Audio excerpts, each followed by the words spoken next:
आहे म्हणजे महत्त्वाचं आहे सगळ्यांसाठी.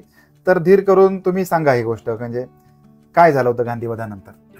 गांधीवादानंतर काय एवढ्या मोठ्या जमिनी त्याचं कसं काय व्हायचं, पण त्या जमीनदारांवर हल्ले झाले. बरोबर. त्यात आमच्या वडिलांचा आजोबांचा खून झाला त्या ह्याच्यात. अरे बापरे. मोठे जमीनदार होते ना, त्यामुळे बरोबर. त्या हाताचे तुकडे विकडे पाडले, पैसा सोनं सगळं लुटलं ना. हे पत्र फक्त 2 ओळींचं पत्र आणि सांत्वनपर पत्र, ते सुद्धा लिहून ते पाठवण्याची गरज त्यांना वाटली. आज मला सांगा, सोशल मीडिया आहे, स्ट्रॉंग कम्युनिकेशन आहे, 1 सेकंद सुद्धा लागत नाही जगाच्या दुसऱ्या कोपऱ्यामध्ये मेसेज पाठवा. नमस्कार मंडळी, राम राम. आपलं सगळ्यांचं स्वागत आहे एका नव्या कोऱ्या एपिसोडमध्ये, नव्या कोऱ्या भागामध्ये. आज माझ्यासोबत आहेत अरुण साठे. त्यांच्याकडे येण्यामुळे मला ज्या नव्याने अनेक गोष्टी कळल्या, खरा वारसा म्हणजे काय आणि खरा वारसा टिकवायचा कसा असतो, या सगळ्या गोष्टी त्यांच्याकडून शिकलो, त्यांच्याकडून बघायला मिळाल्या. आणि असं वाटलं एक व्यक्तिविशेष म्हणून, म्हणजे आपण अनेक लोकांशी बोलत असतो, भेटत असतो, पण त्यांच्याकडे बोलल्यानंतर त्यांच्या मनातला जो काही साठा आहे, त्यांच्या आईबद्दलच्या, त्यांच्या वडिलांबद्दलच्या, किंवा गांधी हत्येनंतर काय झालेलं होतं, या सगळ्या गोष्टींचा साठा त्यांच्या मनामध्ये आहे. मी त्यांना आता तुमच्या समोर व्यक्त होण्याची विनंती करतोय. नमस्कार काका. नमस्कार. तर आपल्या सगळ्यांना माहिती आहे की स्वातंत्र्यपूर्व महाराष्ट्र आणि स्वातंत्र्यानंतरचा महाराष्ट्र किंवा आपला भारत देश, असं म्हणतात की भारत देश ही सोने की चिडिया होती. भारतामधून सोन्याचा धूर निघायचा, एवढा वैभवशाली असलेला आपला भारत, जो इंग्रजांनी लुटून नेला, मोहम्मद शाह अब्दालींनी लुटून नेला, परंतु विचारांचं वैभव हे तेव्हापासून आजही तसंच चालत आलेलं आहे. मग आदरातिथ्य असू दे किंवा आपल्या ज्या संस्कृती टिकवण्याच्या गोष्टी असू देत, ह्या सगळ्याच्या सगळ्या आहेत तशा आहेत.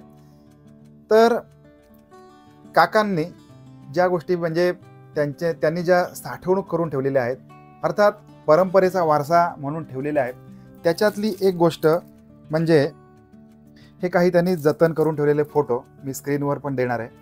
त्यांच्या पूर्ण कुटुंबाचा फोटो आहे, त्यांच्या वडिलांचे जे नातेवाईक होते त्यांचा फोटो आहे. अगदी श्यामच्या आईच्या चित्रपटाप्रमाणे, एखाद्या ब्लॅक अँड व्हाईट चित्रपटाप्रमाणे तुम्हाला या सगळ्या आठवणी मागच्या दशकामध्ये घेऊन जातील, याची नक्की खात्री देतो. चॅनलवर नवीन असाल तर सबस्क्राईब करा आणि व्हिडिओला नक्की लाईक करा. सगळ्यात पहिलं त्यांच्या ज्या जुन्या वस्तू आहेत, त्याचबरोबर आत्ताच्या काळाप्रमाणे अगदी म्हणाल तर कवडी मोलाची पत्र, जी त्यावेळेला 15 पैसे 10 पैशाला मिळायची, अशी अंतर्देशीय पत्रकार. साल साधारण म्हणाल तर 1985, 1971, 1967, अशी कमीत कमी एवढ्या पत्रांचा गठ्ठा त्यांच्याकडे. त्याच्यातली निवडक पत्र मी इथे आपल्यासमोर दाखवतोय. तर त्यांच्या आईचं निधन झाल्यानंतर सांत्वनपर लिहिलेली पत्र, त्याचबरोबर काही त्यांचे जे जागा जमिनींचे व्यवहार असतील या संदर्भात लिहिलेली पत्र, अशी सगळी पत्र यांना ही पोच झालेली होती. आजच्या जमान्यात आपण असं म्हणतो की हे जे सगळे मेसेजेस आहेत, that must be encrypted end to end, असं व्हॉट्सअप तुम्हाला सांगतं. ही पत्र त्यावेळेला त्या पोस्टाच्या डब्यात पडायचं आणि इथे येईपर्यंत कित्येक पोस्टमनच्या हातात लागायचं. तुमचे व्यक्तिगत सगळे मॅटर तो वाचू शकत होता, कुणाच्याही हातात लागलं. असं ही सगळी माणसं मनाने जेवढी ट्रान्सपरंट होती, तेवढीच त्यांची जी पत्र आहेत ती देखील होती. तर काका, मी सुरुवातीला आता हे मी पत्र वाचून का दाखवतोय माहिती आहे का? खरं मी त्यांना बोलतं करणार आहे. हे पत्र आता मी वाचून दाखवतोय. कदाचित एखाद्या व्यक्तीसाठी हा विषय बोर होऊ शकतो, पण हे सगळं जे जग एकदम शॉर्ट झालंय, 2020चा फॉर्मॅट आलाय काका, किंवा जे काय एंटरटेनमेंट पाहिजे ती 10 सेकंदात पाहिजे सगळ्यांना, कुणालाही पेशंट नाही, कुणाला वाट बघायची नाही. तर हे पत्र लिहिलेलं आहे, श्री रारा प्रकाशजी व बंधुवर्ग, अशी याची सुरुवात आहे. प्रकाशजी म्हणजे कोण? भाऊ, तुमचे सख्खे भाऊ. पत्र त्यांनी पाठवलेलं आहे 1003 सदाशिव पेठ, पेरू गेट जवळ, पुणे 30, असा हा शिक्का आहे पोस्टाचा. यांना आपणावरील प्रेमळ मातृछत्र काळाने उचलून नेल्याची कुवार्ता श्री मनोहरच्या फोनवरून कळली. पटापट मी पत्र वाचणार आहे. अतीव दुःख झाले. वास्तविक मला येणे अत्यावश्यक होते, पण त्याच दिवशी सकाळच्या श्री मनोहरच्या तब्येत अत्यावस्थ असल्याचा फोन सौ मामीने घेतला. तिचे ब्लड प्रेशर फारच चढले. तो संबंध दिवसभर फारच अस्वस्थ होती, कारण त्या वंच वहिनींचे प्रेम फारच होते. रात्री श्री मनोहरचा फोन भेटण्यास येण्याबद्दल आला. मला येता येत नाही असे अगदी नाईलाजाने मन मारून सांगणे भाग पडले. श्री मनोहरने बिचाऱ्याने आपले कर्तव्य बजावले, पण मला ते पार पाडता आले नाही. असा दुर्दैवी मी. नशिबापुढे व विधी लिखितापुढे मानव काय करणार. असो, शेवटी काय, माझ्या प्रेमळ धडाडीच्या शांत द्वेषबुद्धी लवलेश नसलेल्या धोरणी व्यवहार चतुर संकटाला धीराने तोंड देणाऱ्या प्रिय भगिनीचे अंत्यदर्शन ही घेणे माझ्या वाट्यास न आल्या परते दुर्दैव कोणते. प्रकाश कैलासवासी कृष्णाबाई आमची धाकटी बहीण, त्यामुळे आम्हा सर्व भावंडांचे प्रेम तिच्यावर होते. तिचेही आमच्यावर असेच निर्व्याज प्रेम होते, पण त्याला अमुक आवडते म्हणून ती मुद्दाम तसे करी. आयुष्यातील परमावधीच्या दुःखद प्रसंगांना तिने धीराने तोंड देऊन तुमच्यावर मायेची पाखर घालून तुम्हाला सुखी करण्याची शिकस्त केली. एक व्यक्ती सर्वांना कशी समाधान देऊ शकणार. तिच्याकडून ती सर्व सुपुत्रांना सुखी करण्याचा ठेवण्याकरिता शिकस्त करी. पण दुर्दैव असे की तिला इहलोकीची यात्रा संपवण्यापूर्वी तिच्या प्रेमळ भेटींच्या माझ्या नशिबी नव्हता. यंदा सौ मामी भाऊबीजेला तिला मुद्दाम बोलावणार होतो, पण सर्व मनोराज्ये काळाने धुळीस मिळवली. परवा सौ नैना आचार्य भेटून गेल्या. त्यांच्या सांगण्यावरून तिने शेवटपर्यंत सगळे ठीक, अति दुःख सहन न लगे असे दिसते. कमाल केलन सहनशीलतेची. सर्वांना प्रेम देऊन गेली बिचारी. माझ्याकडील या सहस्र भोजनाला येणार होती, पण अण्णाने तिचा हिरमोड केला. निदान भेट तरी झाली असती, पण ताईला तिच्या दुखण्याची कल्पना यावयास हवी होती. योग सर्व सुखे पाहण्यास तरी हवी होती. तिचे देहाचे इहलोका हाल व्हावयास नको होते. असो, सहकुटुंबातील सौजन्यशीलता, धुरीणत्व, शांतता, आतिथ्यशीलता, धार्मिकता तिचे रूपाने अस्तित्वात होती. ती लयास गेली. गांधीवधानंतरच्या धामधुमीत विचारीपणाने न डगमगता धूर्तपणाने वागून घराण्याचे अस्तित्व निर्लेप ठेवले. धन्य तिच्या स्थितप्रज्ञतेची. असो, तिच्या सद्गुणांच्या पैलूंचे दर्शन घडवणारे आता तिची शांत संयमशील मूर्ती दिसणे न लगे. धन्य त्या माऊलीची. तिला नक्कीच सद्गती मिळणार. तिच्या पवित्र स्मृतींना जोशी कुटुंबियांचे कोटी कोटी प्रणाम. आपणा सर्वांच्या अतीव दुःखात जोशी कुटुंब सहभागी आहेत. तिच्या पवित्र आत्म्यास सद्गती लाभो ही सविनय प्रार्थना. आपणा साठे कुटुंबियांनाही अतीव दुःख सहन करण्याची सहनशीलता लाभो ही परमेश्वर चरणी प्रार्थना. हे पत्र 1985 सालचं हे पत्र आहे. अशी पत्र आहेत. तर आता काका, ह्या गप्पांची जी सुरुवात आहे, खरं तर हा विषय इतका मोठा आहे जो आपल्याला कमी शब्दांमध्ये सांगायचा आहे. पण या पत्राच्या निमित्ताने एक त्याचा उल्लेख आला आहे. तो उल्लेख असा आहे की गांधीवधानंतर आता तुमची आई वडील यांच्या ज्या काही आठवणी आहेत त्या तुम्ही सांगाच. पण ह्या पत्रातला जो उल्लेख आहे की त्यांनी असं म्हटले की गांधीवधानंतर ज्या सौजन्यशीलता, धोरणत्व, शांतता, आतिथ्यशीलता, धार्मिकता याचे तिने म्हणजे तुमच्या आईचं हे सगळे गुण त्यांनी सांगितलेत. काय झालं होतं गांधीवधानंतर? गांधीवधानंतर काय, आपली आई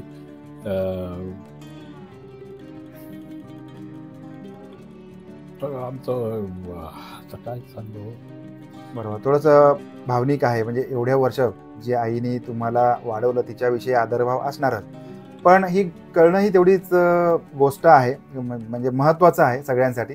तर धीर करून तुम्ही सांगा ही गोष्ट, म्हणजे काय झालं होतं गांधीवधानंतर? गांधीवधानंतर काय, एवढ्या मोठ्या जमिनी त्याचं कसं काय व्हायचं. पण आमचा भाऊ माझा सक्का भाऊ 2 नंबरचा, तो तिकडे असायचा ना, वडील असताना तो तिकडेच सगळं बघायचा, त्याला सगळं माहिती झालेली होती. तो सगळं सांभाळायचा. एवढी लोकांची कर्ज, पैशाची कर्ज होती. वडिलांनी आमच्या सगळे लोकांना पैसे दिले, सगळे हे झालं ना, कर्ज डोक्यावर राहिली सगळी. बरोबर. आता त्याच्यामध्ये म्हणजे पैसा वाटला सगळा लोकांना. बरोबर. आता भारताची फाळणी, त्याच्यानंतर गांधीवध, नथुराम गोडसे, हे सगळं प्रकरण संपूर्ण देशाला माहिती आहे. अख्खा देश पेटून उठला होता. त्याचे सगळ्यांवर आपल्यावर परिणाम झालेले होते, म्हणजे त्यावेळच्या लोकांमध्ये. मोठे जमीनदार ना आमचे वडील, हा, त्यामुळे रायगड जिल्ह्यातल्या मोठ्या जमीनदारांवर हल्ले झाले. बरोबर. त्यात आमच्या वडिलांचा, आजोबांचा खून झाला त्या ह्याच्यात. अरे बापरे. मोठे जमीनदार होते ना, त्यामुळे बरोबर. त्या आता ते तुकडे विकडे पाडले, पैसा सोनं सगळं लुटलं ना. म्हणजे गांधीवधानंतर ची जी झळ आहे ती डायरेक्टली तुमच्या कुटुंबाला लागलेली होती. आता तुम्ही असं म्हटलात की तुमच्या आजोबांचा खून झालेला होता. त्या वधानंतर हा खून कोणी केला होता साधारणपणे? बरं, गावातलीच लोक असतील. ठीक आहे. ही लोक म्हणजे समाजकंटक आपण म्हणूया आता, म्हणजे असं. कारण कायदा हा कधी कुणी हातात घ्यायचा नसतो.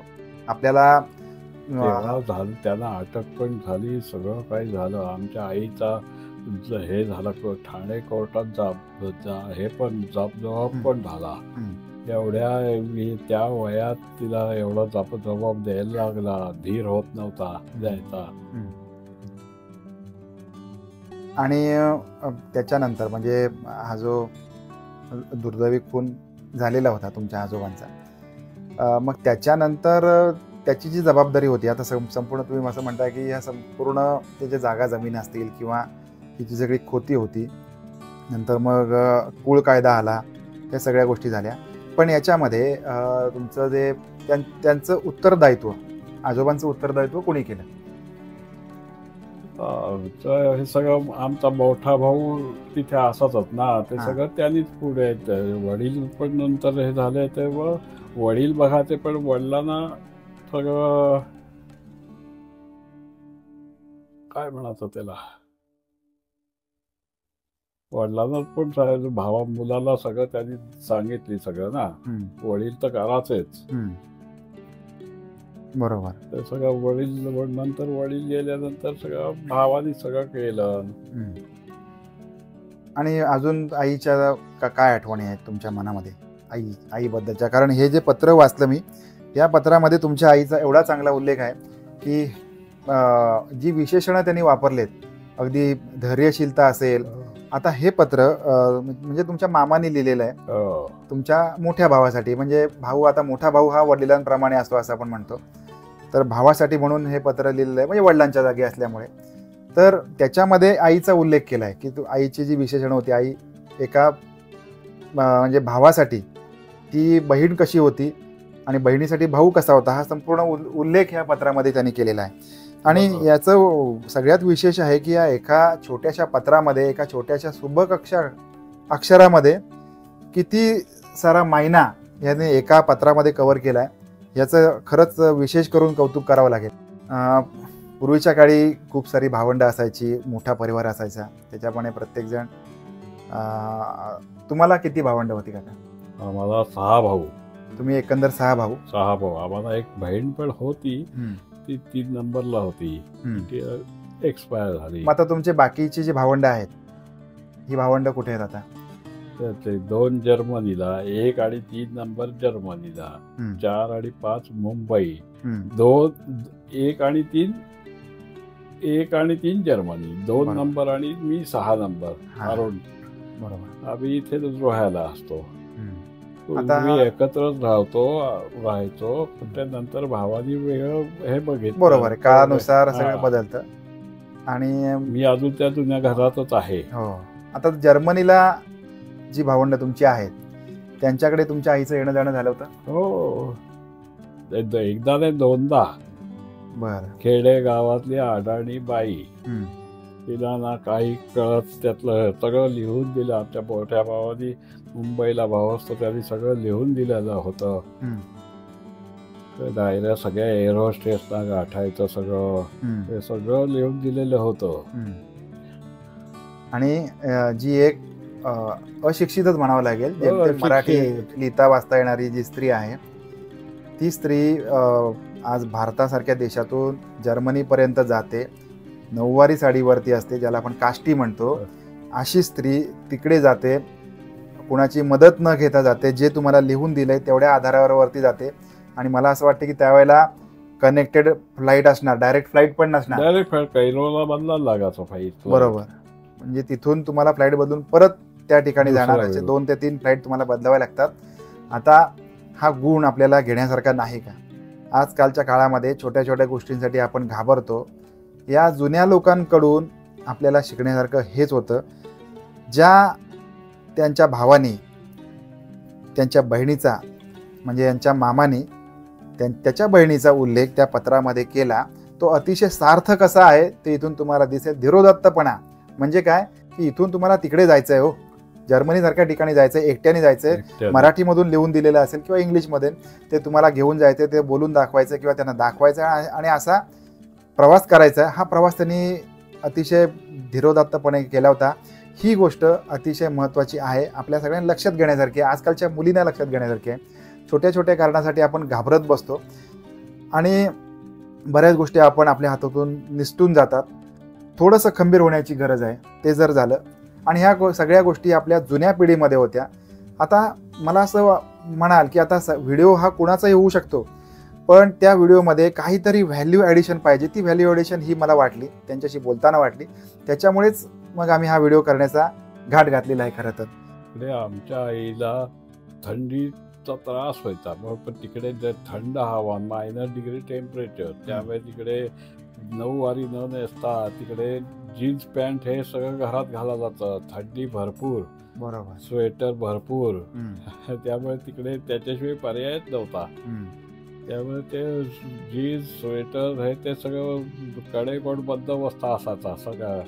साधारणपणे हा काळ काय सांगू शकाल? 70-72 का कोणी नाही? 1970 ते 72 या काळामध्ये त्यांची आई, जी एक भारतीय स्त्री, नऊवारी नेसणारी, तिने अशा ठिकाणी जाऊन, जर्मनीसारख्या ठिकाणी जाऊन तिथली वस्त्रसुद्धा त्यांनी अडॉप्ट केली. विमान चेंज करायला लागायचं. हो, या सगळ्या गोष्टी आपल्या सगळ्यांना, म्हणजे आपण असं म्हणतो की कपड्याची बंधनं येतात, कपडे कसे घालावे, काय घालावे, आपल्याला तिकडे जमेल की नाही, पण परिस्थितीचा ओघ माणसाला सगळं काही शिकवतो. आणि अशी माणसं विस्मरणामध्ये जातात. काही कालांतराने आपण ह्यांना विसरतो. पुन्हा एकदा हा ब्लॅक अँड व्हाईट जो मानसिक चित्रपट आहे हा तुमच्या पुढे उभा करण्याचा प्रयत्न केलेला आहे. तर मंडळी, आजकाल जी तुटत चाललेली जी नातीगोती आहेत, आपण पटकन कोणाला तरी विसरतो, एखाद्याला बोलून घालून पाडतो, तोडून टाकतो, या सगळ्या गोष्टी असतात. पण याचे दूरगामी परिणाम आपल्यावर होत असतात. शेवटी जे आहे ते सगळे इथेच राहणार आहे. आता एक पत्र त्यांचं आलेलं आहे, म्हणजे सांत्वनपर पत्र लिहिलं आहे. हे पत्र फक्त 2 ओळींचं पत्र आहे. पत्र आलंय दापोलीहून, तारीख आहे 31/10/1985. पत्राचा महिना एवढाच आहे. तुमच्या आईचे निधन झाल्याचे ऐकून फार वाईट वाटले. तुमचे दुःखात आम्ही सहभागी आहोत. आपला रवींद्र भागवत, दापोली. आता हे पत्र फक्त 2 ओळींचं पत्र आणि सांत्वनपर पत्र, ते सुद्धा लिहून ते पाठवण्याची गरज त्यांना वाटली. आज मला सांगा, सोशल मीडिया आहे, स्ट्रॉंग कम्युनिकेशन आहे, 1 सेकंद सुद्धा लागत नाही जगाच्या दुसऱ्या कोपऱ्यामध्ये मेसेज पाठवायला. आपण या गोष्टी इनिशिएटिव्हली करतो का? एखाद्याच्या लग्न समारंभामध्ये, एखाद्याच्या आनंदाच्या क्षणामध्ये, एखाद्याच्या दुःखाच्या क्षणामध्ये आपण सहभागी होतो का? हा प्रश्न आपण प्रत्येकाच्या स्वतःच्या मनाला विचारला पाहिजे. कारण काळाच्या ओघात ज्या गोष्टी सुटून चालल्या त्या पुन्हा एकदा रिकलेक्ट करून आपल्याला या गोष्टी घेऊन पुढे जायचं आहे, पुढे चालत राहायचं आहे. खरं तर हा व्हिडिओ, या आठवणी एंडलेस आहेत. जेवढं तुम्ही चर्चा कराल तेवढं कमी आहे. काय असतं, आई हा विषय खूप गंभीर आहे, खूप मोठा आहे. प्रत्येकाच्या मनाला भावणारा आहे. आणि ज्यावेळेला मी काकांना प्रश्न विचारला त्यांनासुद्धा 2 क्षणासाठी भावूक व्हायला झालं. त्याच्यामुळे कंठ दाटून आला. अशा गोष्टी आपल्याला बोलायला अडथळा तयार होतो, कारण आपण भावनिक होतो शेवटीला. पण मला जे या माध्यमातून तुम्हाला सांगायचं होतं ते हेच आहे, आपल्याला सगळ्या गोष्टी कशा वाटल्या, ब्लॅक अँड व्हाईट हा टाईम जो होता हा सगळा कसा वाटला, हे आंतरदेशीय पत्रकार हे तुम्हाला कसे वाटले, आणि आत्ताचा जो बदल आहे या बदलामध्ये आपण आत्ता स्टँड काय घेतला पाहिजे, या सगळ्याबद्दलचं आपलं मत कमेंट करा, जेणेकरून आम्हाला देखील कळेल की आपल्या मनातल्या काय भावना आहेत या सगळ्याविषयी. आणि नेहमीप्रमाणे आम्हाला खात्री आहे जे कंटेंट, ज्या स्वरूपाचे कंटेंट आम्ही आपल्या पुढे घेऊन येतोय ते आपल्याला आवडणारच आहेत. त्याच्यामुळे तुम्ही लाईक तर करणार आहात, चॅनलला सबस्क्राईब नक्की करा. भेटूया पुन्हा एकदा अशाच नवीन एक्साइटिंग व्हिडिओमध्ये. तोपर्यंत काळजी घ्या. धन्यवाद. नमस्कार.